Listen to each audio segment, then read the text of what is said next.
ਸਿੱਖ channel ਦੇਖ ਰਹੇ ਸਾਰੇ ਹੀ ਦਰਸ਼ਕਾਂ ਨੂੰ ਹਰਕਿਰਤ ਸਿੰਘ ਵੱਲੋਂ ਪਿਆਰ ਭਰੀ ਸਤਿ ਸ਼੍ਰੀ ਅਕਾਲ। ਅੱਜ ਅਸੀਂ ਪ੍ਰੋਗਰਾਮ ਵਾਧੇ ਕਦਮ ਵਿੱਚ ਹਾਂ ਤੇ ਅੱਜ ਜੋ ਸਾਡਾ ਵਿਸ਼ਾ ਹੈ ਉਹ ਹੈ ਜਾਤ ਪਾਤ ਦੇ ਸੰਬੰਧੀ। ਤੇ ਗੁਰੂ ਨਾਨਕ ਦੇਵ ਜੀ ਜੋ ਸਿੱਖ ਧਰਮ ਦੇ ਮੋਢੀ ਹਨ, ਉਹਨਾਂ ਨੇ ਗੁਰਬਾਣੀ ਦੇ ਵਿੱਚ ਜੋ ਲਿਖਿਆ ਹੈ ਜਾਤ ਪਾਤ ਨੂੰ ਲੈ ਕੇ, ਨੀਚਾ ਅੰਦਰ ਨੀਚ ਜਾਤ ਨੀਚੀ ਹੂ ਅਤ ਨੀਚ ਨਾਨਕ ਤਿਨ ਕੇ ਸੰਗ ਸਾਥ ਵੱਡਿਆਂ ਸਿਉ ਝਾਰੀ ਆਦਿਕ। ਇਸ ਤੋਂ ਇਲਾਵਾ ਇੱਕ ਹੋਰ ਪੰਕਤੀ ਮੈਂ ਬੋਲਣਾ ਚਾਹਾਂਗਾ, ਜਾਣੋ ਜੋਤ ਨਾ ਪੁੱਛੋ ਜਾਤੀ ਅੱਗੇ ਜਾਤ ਨਾ ਹੋ। ਜਾਤ ਨੂੰ ਲੈ ਕੇ ਸਿੱਖ ਧਰਮ ਦੇ ਜੋ ਆਪਸੀ ਭਾਈਚਾਰਕ ਸਾਂਝ ਨੂੰ ਲੈ ਕੇ ਜੋ ਸਮਾਨਤਾਵਾਂ ਹਨ, ਮਨੁੱਖੀ ਸਮਾਨਤਾਵਾਂ, ਉਹਨਾਂ ਨੂੰ ਲੈ ਕੇ ਬਹੁਤ ਹੀ ਗੰਭੀਰ ਰੂਪ ਦੇ ਵਿੱਚ ਗੁਰੂ ਨਾਨਕ ਦੇਵ ਜੀ ਨੇ ਇੱਕ ਵੱਡੀ ਕ੍ਰਾਂਤੀ ਕੀਤੀ। ਉਸ ਸਮੇਂ ਦੀਆਂ ਜੋ ਉਹਨਾਂ ਦੀਆਂ ਸਮਕਾਲੀਨ ਪਰਿਸਥਿਤੀਆਂ ਸਨ, ਉਸ ਨੂੰ ਲੈ ਕੇ ਉਹਨਾਂ ਨੇ ਇੱਕ ਗੰਭੀਰ ਰੂਪ ਦੇ ਵਿੱਚ ਇਸ ਵਿਸ਼ੇ ਨੂੰ ਚੁਣਿਆ ਸੀ, ਕਿਸ ਤਰ੍ਹਾਂ ਜੋ ਸਾਡੇ ਮਨੁੱਖੀ ਭਾਈਚਾਰਾ ਹੈ ਇਸ ਨੂੰ ਕਿਵੇਂ ਇੱਕ ਤਰ੍ਹਾਂ ਕੀਤਾ ਜਾਵੇ। ਆਦਿਕ ਵਿਸ਼ਿਆਂ ਨੂੰ ਲੈ ਕੇ ਅਸੀਂ ਅੱਜ post graduate government college sector 11 Chandigarh ਵਿਖੇ ਪੁੱਜੇ ਹਾਂ। ਸਾਡੇ ਨਾਲ ਹਨ ਅੱਜ ਦੇ ਪ੍ਰੋਗਰਾਮ ਵਿੱਚ ਡਾਕਟਰ ਅਵਤਾਰ ਸਿੰਘ ਜੀ, ਜੋ ਕਿ ਇਤਿਹਾਸ ਦੇ ਵਿਭਾਗ ਦੇ ਵਿੱਚ ਸਹਾਇਕ ਪ੍ਰੋਫੈਸਰ ਦੇ ਵਜੋਂ ਪੜ੍ਹਾ ਰਹੇ ਹਨ। ਉਹਨਾਂ ਨੇ PhD ਡਾਕਟਰ ਬਾਬਾ ਸਾਹਿਬ ਅੰਬੇਦਕਰ ਜੀ 'ਤੇ ਕੀਤੀ ਹੈ। ਬਾਬਾ ਸਾਹਿਬ ਦੇ ਜੋ ਵਿਚਾਰ ਸਨ, ਕਿਉਂਕਿ ਉਹਨਾਂ ਦਾ ਇੱਕ ਬਹੁਤ ਵੱਡੇ ਕ੍ਰਾਂਤੀਕਾਰੀ ਹੋਏ ਹਨ ਭਾਰਤ ਦੇ ਇਤਿਹਾਸ ਵਿੱਚ ਬਾਬਾ ਸਾਹਿਬ। ਉਹਨਾਂ ਦੇ ਜੋ ਇਤਿਹਾਸਕ ਤੱਥ ਹਨ, ਜੋ ਇਤਿਹਾਸ ਹੈ, ਅੱਜ ਮੈਨੂੰ ਲੱਗ ਰਿਹਾ ਜੋ ਸਾਡਾ ਨੌਜਵਾਨ ਹੈ ਉਸ ਨੂੰ ਜਾਣੂ ਹੋਣਾ ਚਾਹੀਦਾ ਹੈ। ਅਸੀਂ ਇਸ ਦੇ ਸੰਬੰਧੀ ਡਾਕਟਰ ਸਾਹਿਬ ਦੇ ਨਾਲ ਵਿਚਾਰ ਸਾਂਝੇ ਕਰਾਂਗੇ। ਡਾਕਟਰ ਸਾਹਿਬ, ਸਾਡੇ ਪ੍ਰੋਗਰਾਮ 'ਚ ਆਉਣ ਲਈ ਬਹੁਤ ਬਹੁਤ ਸਵਾਗਤ। ਸਤਿ ਸ਼੍ਰੀ ਅਕਾਲ ਜੀ। ਸਭ ਤੋਂ ਪਹਿਲੇ ਮੇਰੀ ਸਾਰੇ ਸਿੱਖ ਵੀਰਾਂ ਨੂੰ ਪਿਆਰ ਭਰੀ ਸਤਿ ਸ਼੍ਰੀ ਅਕਾਲ। ਜੋ ਤੁਸੀਂ ਗੱਲ ਕੀਤੀ ਹੈ ਬਾਬਾ ਨਾਨਕ ਜੀ ਦੀ, ਉਹਨਾਂ ਵਿਚਾਰਾਂ ਦੀ, ਉਹਨਾਂ ਦੀ ਫਿਲੋਸਫੀ ਦੀ, ਉਹਨਾਂ ਨੂੰ ਲੈ ਕੇ बाबा साहब भी काफ़ी सतर्क रहे हैं। उनकी विचारधारा को लेकर बाबा साहब भी सिख धर्म की तरफ काफ़ी बढ़ते गए हैं और बढ़ते कदमों के कारण ही बाबा साहब सिख धर्म के लिए काफ़ी लेवल तक वो गए कि सिखों के साथ अटैचमेंट की जाए।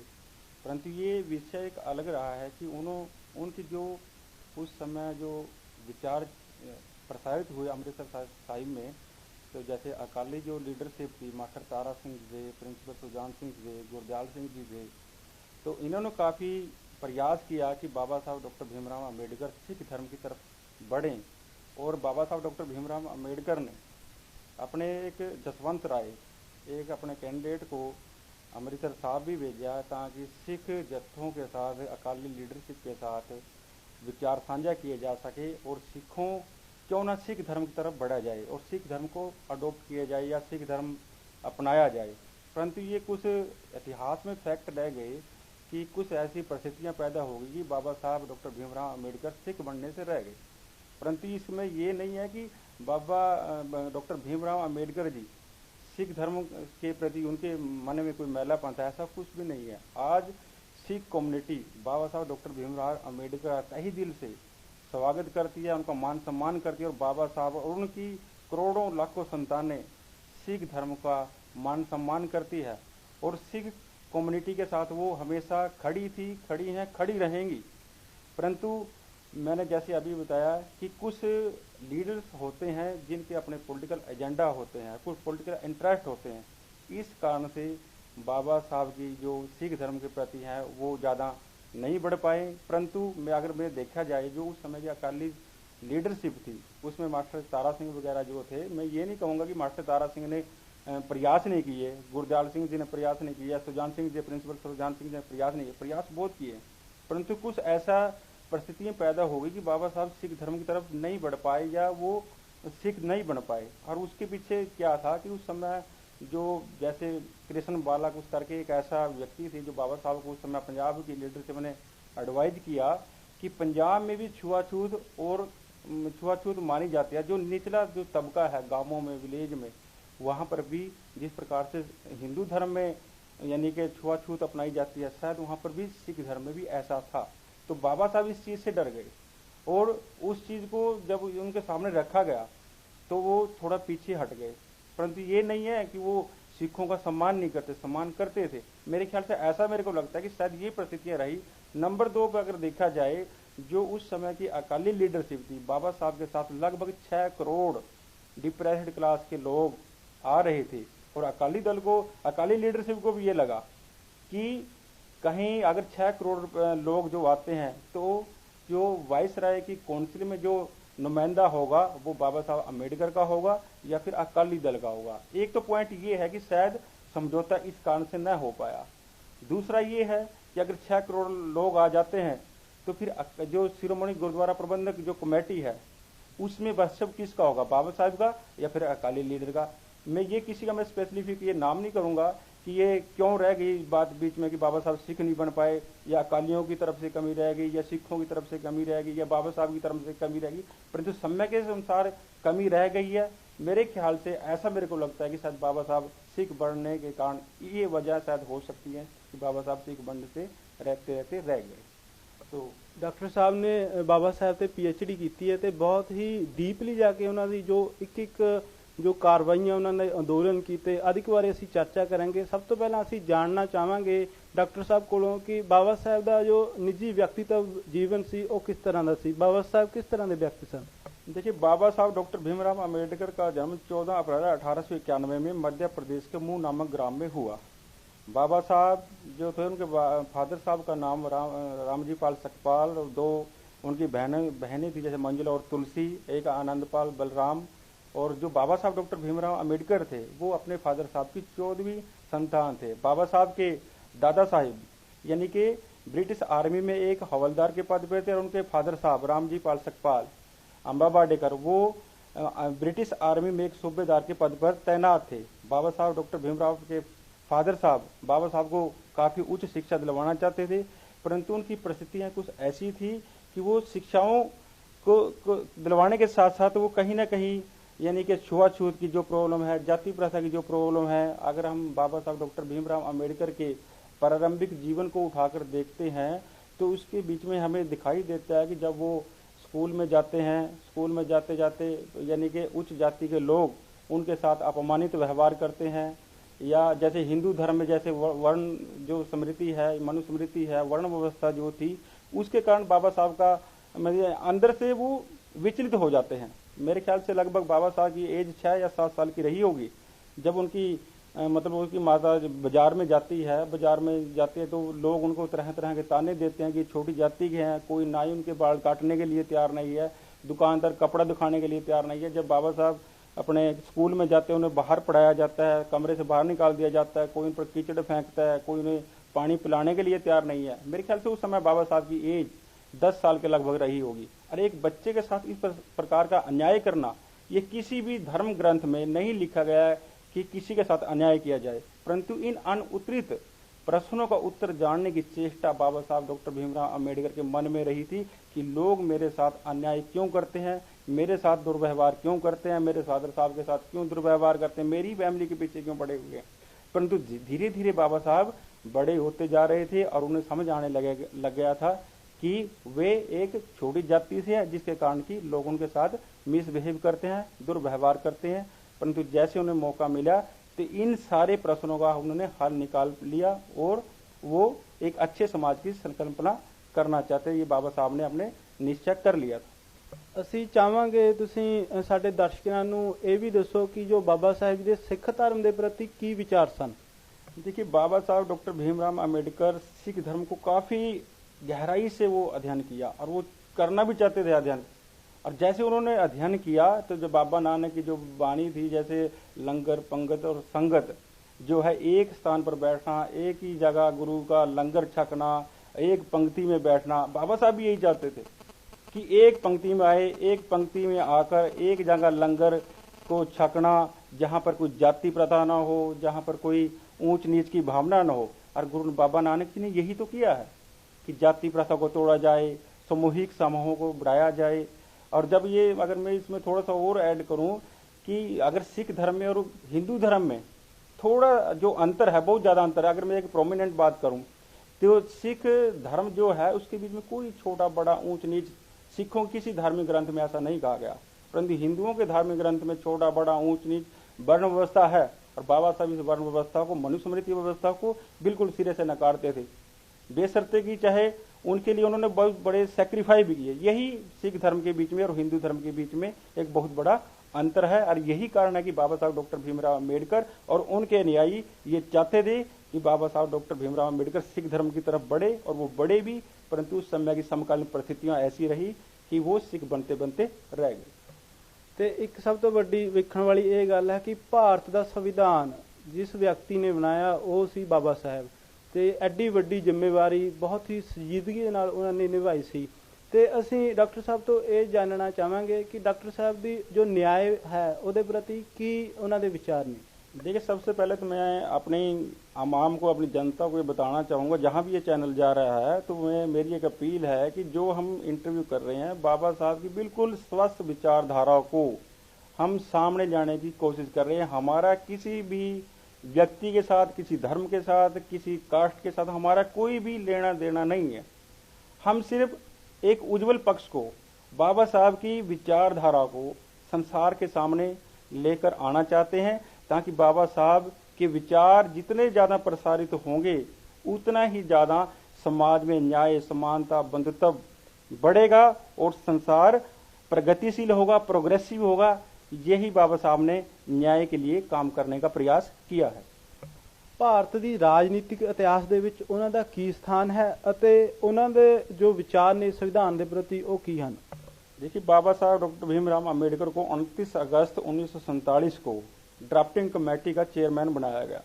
और जैसे ही बाबा साहब यानी कि अपोजिट पार्टी से आते थे, या पार्टी मीन्स यानी कि उनकी कांग्रेस में भी नहीं बनती थी, परंतु कांग्रेस में न बनने के कारण भी जो राजेंद्र प्रसाद जी ने, जो उस समय के प्राइम मिनिस्टर साहब थे जवाहरलाल नेहरू जी, जो उन्होंने काम उनको सौंपा गया, उस काम को उन्होंने बड़ी सजगता के साथ, बड़ी अच्छे ढंग से उन्होंने करने का प्रयास किया। और वो प्रयास कैसे किया कि जैसे उस समय 7 मेंबर ड्राफ्टिंग कमेटी में लगाए गए थे। एक व्यक्ति फॉरेन का था, 2 व्यक्ति साउथ इंडिया गए थे, एक व्यक्ति की मृत्यु हो जाती है, लास्ट में डॉक्टर बाबा साहब भीमराव अम्बेडकर अकेले रह जाते हैं। और रात दिन जाग कर बाबा साहब डॉक्टर भीमराव अम्बेडकर ने भारत के संविधान को रूप दिया, उसकी ड्राफ्ट किया और इतने बड़े देश का संविधान तैयार कर दिया, जिसके बीच में ना कोई जाति होगी, ना कोई धर्म होगा। और भारत का जो संविधान होगा बिल्कुल हर एक व्यक्ति को साथ लेकर चलने वाला एक दस्तावेज है। और ऐसे संविधान की रचना करना एक उच्च विचारक, एक बड़े विद्वान, एक बड़े फिलोसफर के ही ऐसे विचार हो सकते हैं, और उनमें से डॉक्टर बाबा भीमराव अम्बेडकर एक थे। नंबर 2, अगर हम देखा जाए कि उस समय के जो थिंकर हैं और या उस समय का जो मीडिया है वो बाबा साहब के विषय में क्या सोचता है। बाबा साहब के विषय में उस समय का मीडिया हमेशा ही बाबा साहब डॉक्टर भीमराव अम्बेडकर को बायकॉट किया हुआ था। और जो व्यक्ति अकेला होता है वो शेर की भांति आगे बढ़ता है, वो किसी को नहीं देखता कि उसके रास्ते में कौन सी बाधाएं आएंगी। बाबा साहब डॉक्टर भीमराव अम्बेडकर के विषय में के रास्ते में अनेक बाधाएं आई, उन बाधाओं को उन्होंने मतलब निराकरण किया। और निराकरण कैसे किया, जब वो, मैं अगर थोड़ा सा इंसिडेंट आपको सुनवाऊं कि बाबा साहब जब छोटे थे तो उसके फादर साहब उन्हें समझाया करते थे कि बेटे जीवन में समस्याएं आएंगी, परंतु समस्याओं को हल निकालना पड़ेगा।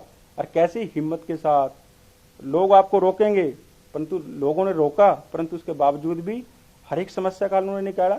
हिंदू कोड बिल को लेकर अगर हम बात करें, भारत की महिलाओं को लेकर हिंदू कोड बिल में उन्होंने प्रोविजन किए। भारत की महिलाओं को यानी कि जीने के राइट नहीं थे, कपड़ा डालने का प्रॉपर राइट नहीं था, दलित महिलाओं को, पुरुषों को, या ये जो है, अगर मैं दूसरे शब्दों में से परिभाषित करूं कि बाबा साहब या कि किसी एक धर्म के या एक जाति के लीडर हैं, ये बाबा साहब के खिलाफ अन्याय होगा।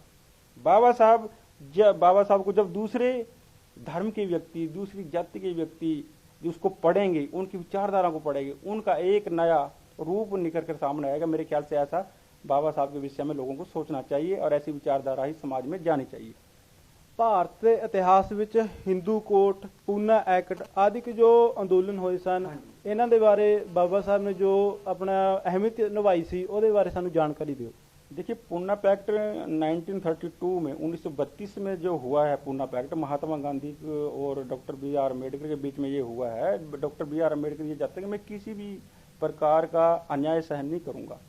इवन के जब राउंड टेबल कॉन्फ्रेंस हुई, राउंड टेबल कॉन्फ्रेंस में बाबा साहब डॉक्टर भीमराव अम्बेडकर दलितों के लिए अलग से रिप्रेजेंटेटिव लेकर आए और महात्मा गांधी ने उसके खिलाफ अनशन कर दिया कि ये दलितों को अलग से रिप्रेजेंटेटिव नहीं दिया जाना चाहिए, आरक्षित सीटें दी जानी चाहिए। और बाबा साहब जब इन चीज़ों को सोच रहे थे, महात्मा गांधी ने आंदोलन किया और महात्मा गांधी यरवदा जेल पुणे में बैठ गए।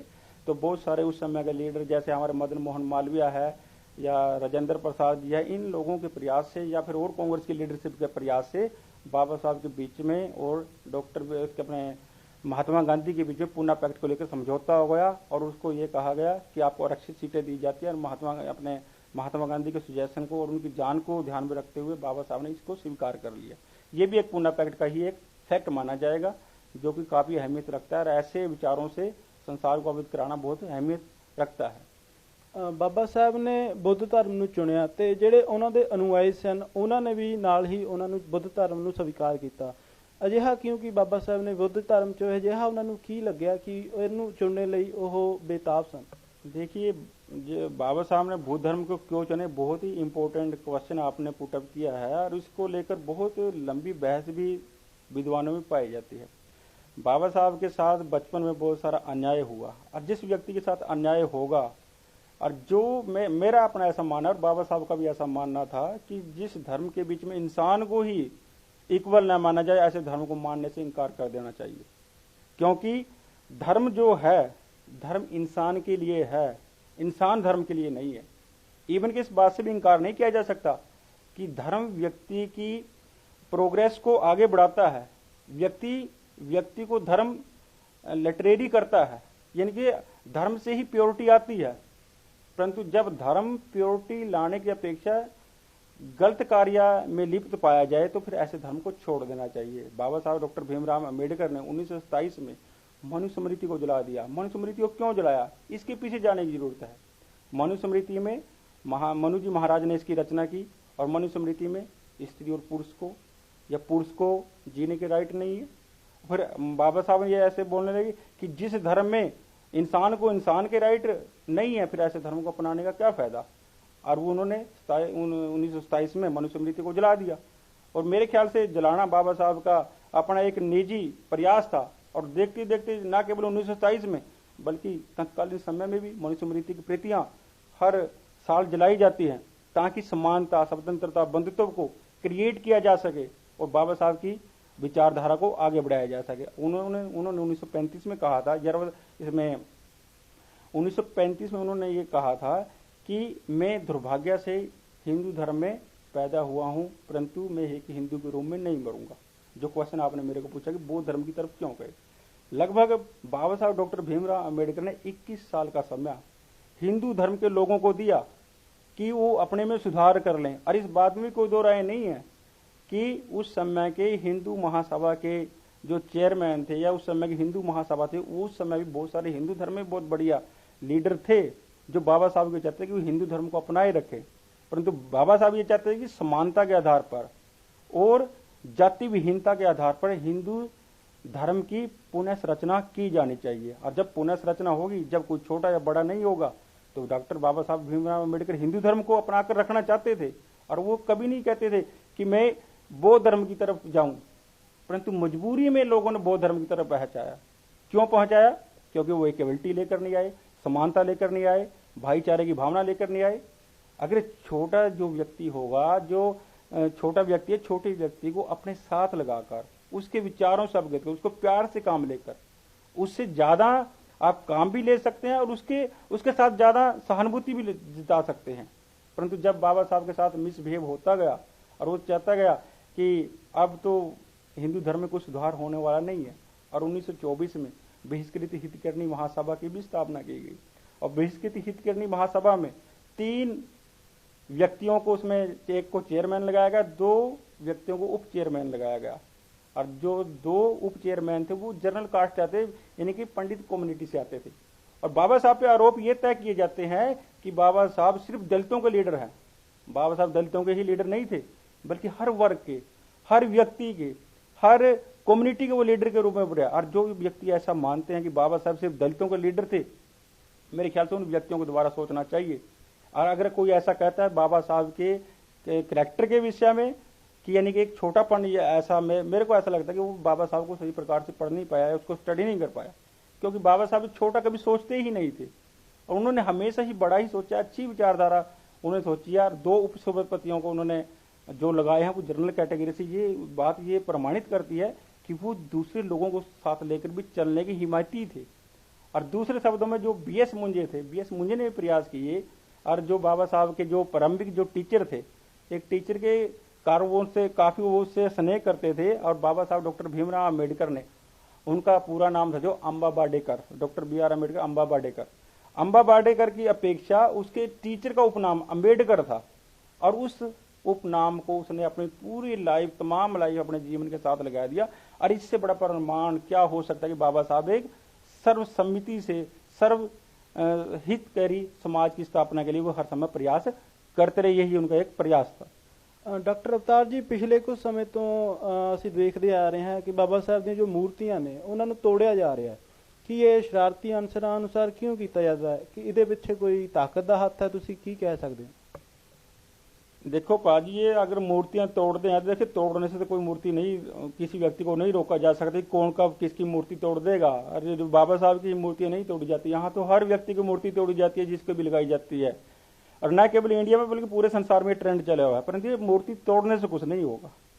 अगर आप इतना ही मानते हैं कि मूर्ति तोड़ने से काम चल जाएगा और संसार में उस व्यक्ति की विचारधारा को खत्म कर दिया जाएगा, तो ऐसा मेरा मानना है कि जो व्यक्ति ऐसा करते हैं वो सुन ले, दिमाग खोलकर सुन ले कि मूर्ति तोड़ने से कुछ नहीं होगा। उस व्यक्ति जो लाखों करोड़ों व्यक्तियों को दिलों दिमाग में छाते हैं व्यक्ति, डॉक्टर भीमराव अम्बेडकर लाखों करोड़ों लोगों के दिलों की धड़कन है, बाबा नानक लाखों करोड़ों लोगों के दिलों की धड़कन है।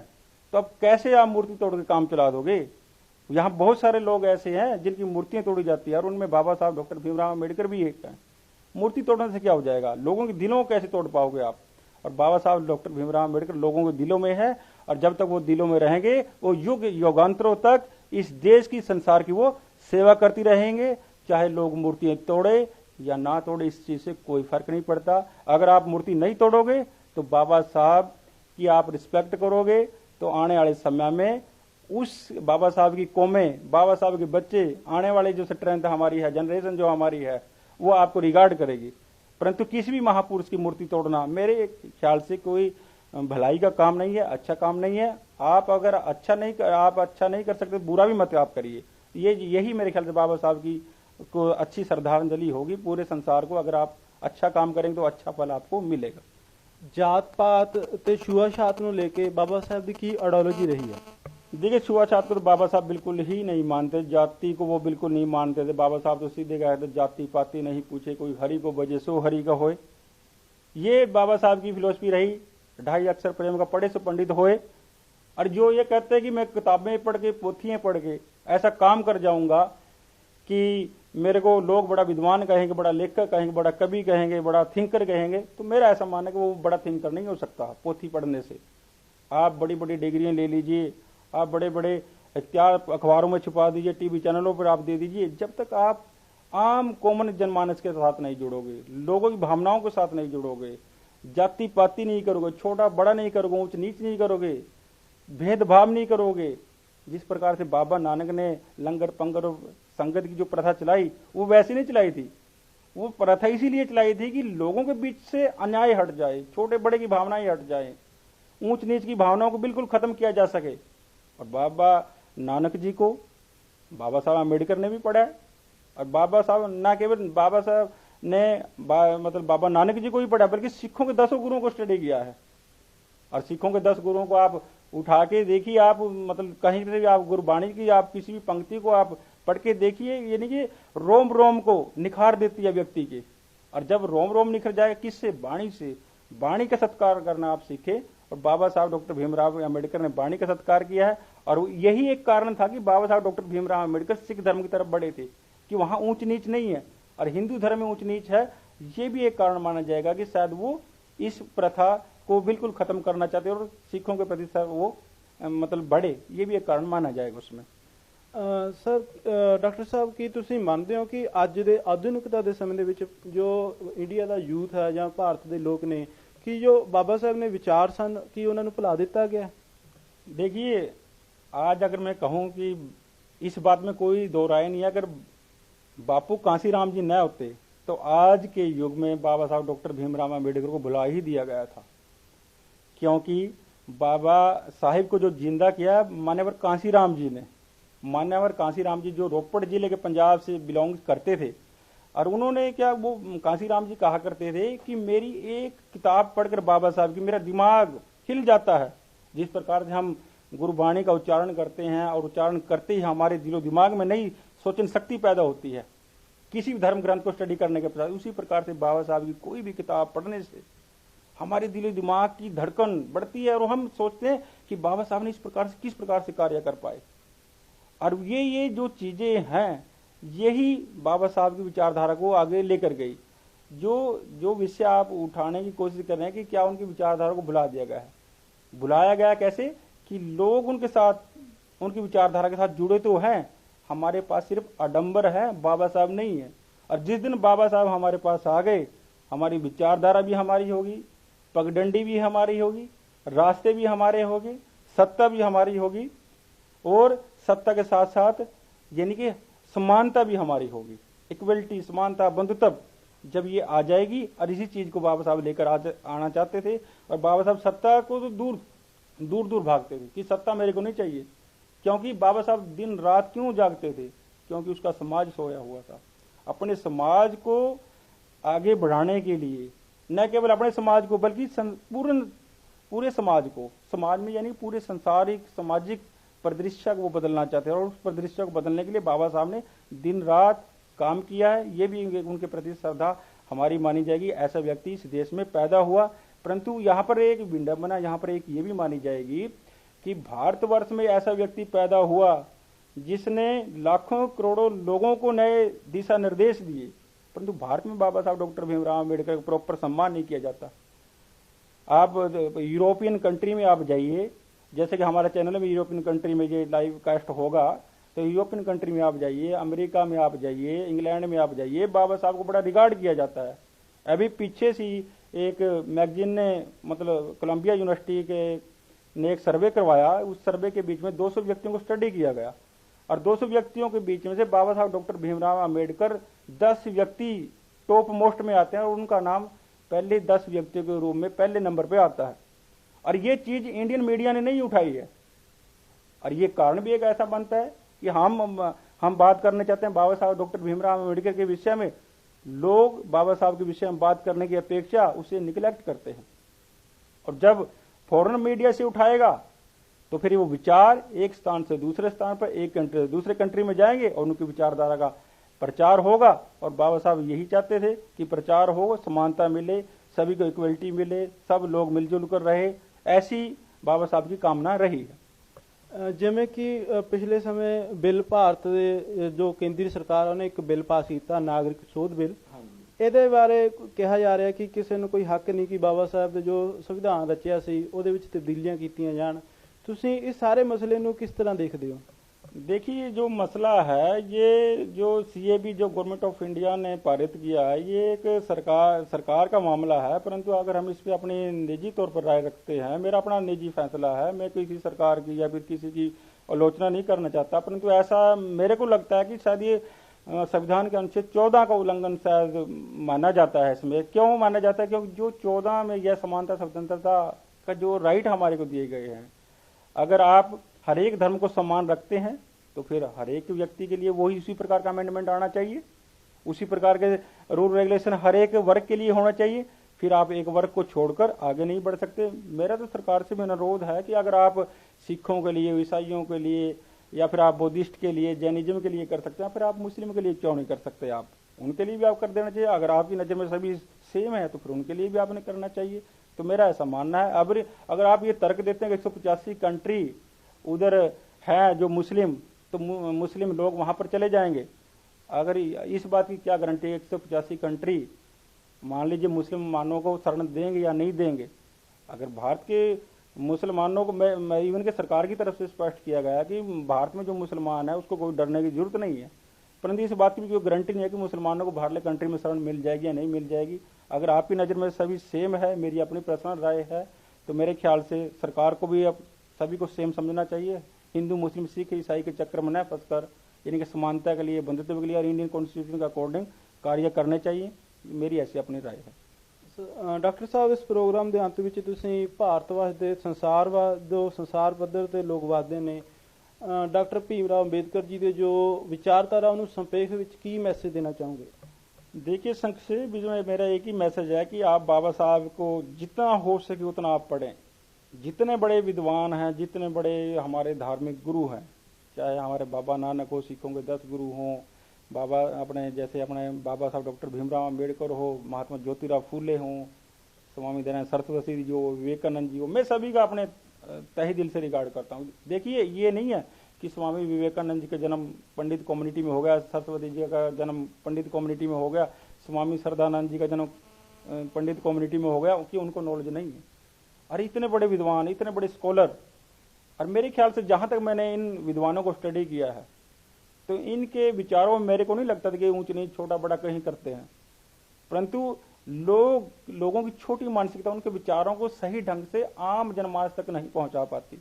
और जब तक सही विचार नहीं पहुंच पाएंगे, जैसे बाबा साहब आरोप लगाए जाते हैं कि दलितों के लीडर थे, और दलितों के लीडर नहीं है भाई, वो पूरे संसार के लीडर है, हर एक कम्युनिटी के लीडर है, हर एक व्यक्ति के लीडर है, हर एक व्यक्ति के साथ उनका समानता का नाता था। और जब वो समानता पर चलते तो हर एक व्यक्ति को लेकर चलते, वो जाति पाति को लेकर नहीं चलते, ना ही वो किसी व्यक्ति के प्रति दुर्भाव रखते थे। अगर उनके मन में कोई दुर्भाव था अम्बेडकर साहब के, तो वो था कि पखंडवाद नहीं होना चाहिए, आडंबर नहीं होना चाहिए, यानी कि झूठे रीति रिवाज नहीं होना चाहिए, झूठी सोच नहीं होना चाहिए, उच्च विचार होना चाहिए, उच्च सोच होना चाहिए, अच्छे विचार होने चाहिए। और जिस व्यक्ति के अच्छे विचार होंगे, मेरा ऐसा मानना, चाहे वो किसी भी कम्युनिटी भी क्या व्यक्ति है, चाहे वो जर्नल का है, चाहे रिजर्व का है, और ये जितने भी रिजर्व जितने भी हैं, ये तो सिर्फ इंडिया में चलते हैं भाई, इंडिया से बाहर इनका कोई औचित्य नहीं है। आप फॉरेन कंट्री में जाइए, कौन किसी की जाति पूछता है, कौन किसका धर्म पूछता है।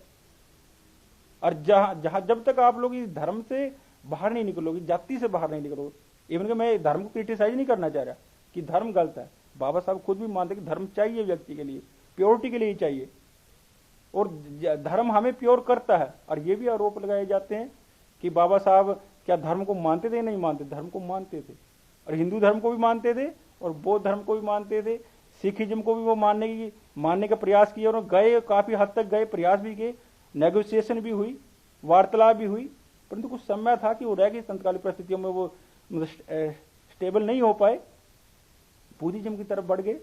बुद्धिज्म की तरफ क्यों बढ़े? क्योंकि मानवतावादी धर्म, इवन के अभी आपने मेरे से क्वेश्चन बीच में पुट अप किया कि वो सिख धर्म की तरफ गए, परंतु वहां पर समझौता नहीं हो पाया। परंतु मैं ये नहीं कहूंगा कि सिख धर्म मानवीय धर्म नहीं है, सिख धर्म बहुत बड़ा मानवीय धर्म है।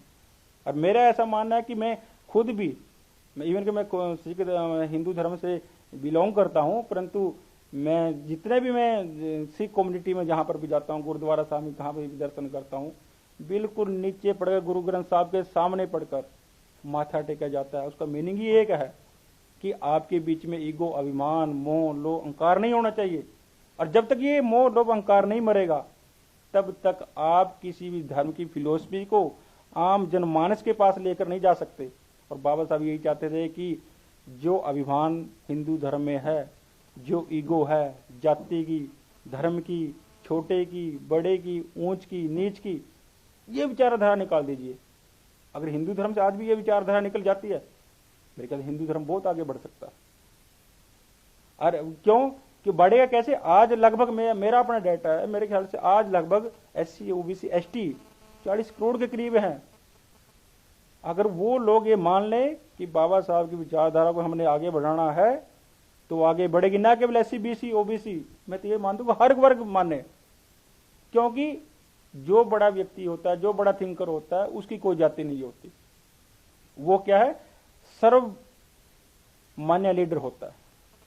देखिए बाबा नानक के विषय में अगर हम बात करें, तो सिखों के 10 गुरुओं की बात करें, बाबा, अगर मैं सिखों के 10 गुरुओं का नाम भी लेना चाहूंगा, और मेरी अपनी भी प्रैक्टिस हो जाएगी कि हम भी भवसागर से तर उतर जाएंगे कि गुरु नानक देव जी, गुरु अंगद देव जी, गुरु अमरदास जी, गुरु रामदास जी, गुरु अर्जन देव जी, गुरु हरगोबिंद जी, गुरु हरराय जी, गुरु हरकृष्ण जी, गुरु तेग बहादुर, गुरु गोबिंद सिंह जी।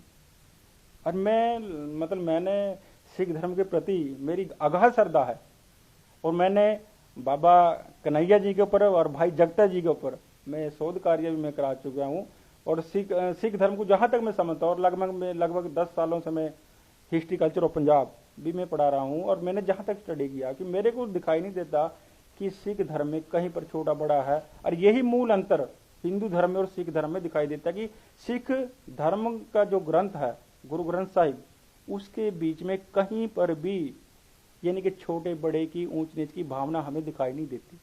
इवन कि अगर हिंदू धर्म की कंपेरेटिव स्टडी की जाए सिख धर्म के साथ, तो वहां पर क्या है कि सिखों के हिंदुओं के धार्मिक ग्रंथ जैसे मनुस्मृति है, वेद है, वेदांत है, या और जो पुराण है, उनके बीच में रामायण है, महाभारत, उनके बीच में जाति प्रथा को, ऊंच नीच को, छोटे बड़े को मान्यता दी गई है। यही एक प्रोमिनेंट अंतर है दोनों के धर्मों के बीच में। और मेरे ख्याल से इस कारण से भी बाबा साहब डॉक्टर भीमराव अम्बेडकर सिख धर्म की तरफ बड़े थे, परंतु उस समय के पॉलिटिकल एजेंडा के कारण शायद वो सिख नहीं बन पाए, ऐसी भी मेरी अपनी मान्यता है जहां तक मैंने स्टडी किया है। तो ਮਾਨਸ ਕੀ ਯਾਦ ਸਭ ਹੈ ਇੱਕੋ ਪਹਿਚਾਨਬੋ ਦੇ ਕਨਸੈਪਟ ਸੰਕਲਪ ਦੇ ਅਨੁਸਾਰ, ਜਿਵੇਂ ਕਿ ਡਾਕਟਰ ਸਾਹਿਬ ਨੇ ਦੱਸਿਆ, ਉਹਨਾਂ ਦੇ ਵਿਚਾਰ ਬਾਬਾ ਭੀਮਰਾਓ ਅੰਬੇਦਕਰ ਜੀ ਦੇ, ਅਸੀਂ ਇਹ ਦੇਖ ਸਕਦੇ ਹਾਂ ਕਿ ਕਿਸ ਤਰ੍ਹਾਂ ਬਾਬਾ ਸਾਹਿਬ ਨੇ ਜੋ ਸਿੱਖ ਧਰਮ ਦੀ ਆਈਡੀਓਲੋਜੀ ਜਾਂ ਕਨਸੈਪਟ ਮਾਨਸ ਕੀ ਯਾਦ ਸਭ ਹੈ ਇੱਕੋ ਪਹਿਚਾਨਬੋ, ਉਹਨੂੰ ਆਪਣੇ ਨਿੱਜੀ ਜੀਵਨ ਦੇ ਵਿੱਚ ਪ੍ਰੈਕਟੀਕਲ ਕਿਵੇਂ ਕੀਤਾ, ਇਹ ਵਿਚਾਰ ਬਹੁਤ ਵਧੀਆ ਇਹਨਾਂ ਨੇ ਸਾਨੂੰ ਦੱਸੇ। ਤੇ ਅਸੀਂ ਆਪਣੇ ਦਰਸ਼ਕਾਂ ਤੋਂ ਇਸ ਸਮੇਂ ਖਿਮਾ ਦੇ ਜਾਚਕ ਹਾਂ ਤੇ ਹੋਈਆਂ ਭੁੱਲਾਂ ਚੁੱਕਾਂ ਦੀ ਖਿਮਾ। ਸਤਿ ਸ਼੍ਰੀ ਅਕਾਲ ਜੀ।